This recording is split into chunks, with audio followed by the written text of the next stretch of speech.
Poets teach us depth, and they teach us to feel. I like poetry that makes me want to do something or not. That makes me feel so strongly that I can't do anything for a few minutes, that I'm just impacted by it. I want poetry that makes me want to go out and write.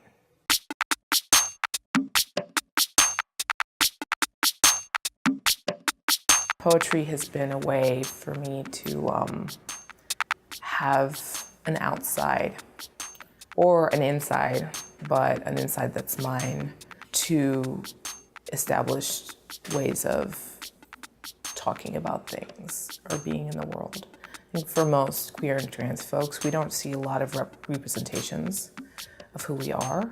This is more obvious for Boricuas and for queer and trans Boricuas, because we have to deal with double and sometimes triple invisibilizations.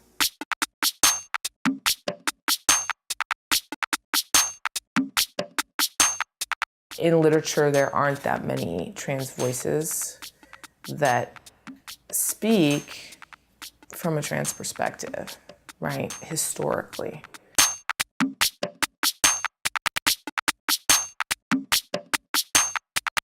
I've navigated it with difficulty. I don't know if I've navigated it as much as existed and managed it as best I can.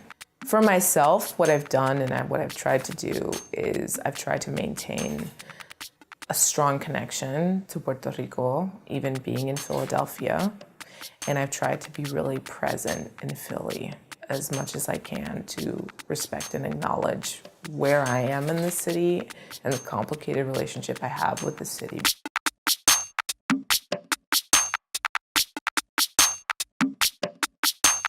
Because I came to a private institution, right? Penn is a private institution that's actively gentrified the neighborhood in which it's situated. And I came as a graduate student on a stipend. And it's also an institution that houses one of the members of the control board that rules over Puerto Rico, because David Skeel is a law professor at Penn, and he's also someone who rules my country. And so I have a very complicated relationship to that institution, but also a complicated relationship to Philadelphia, because I wasn't born and raised here. And I try to really respect and think about what my role is, and also what my role is in relation to Puerto Rico.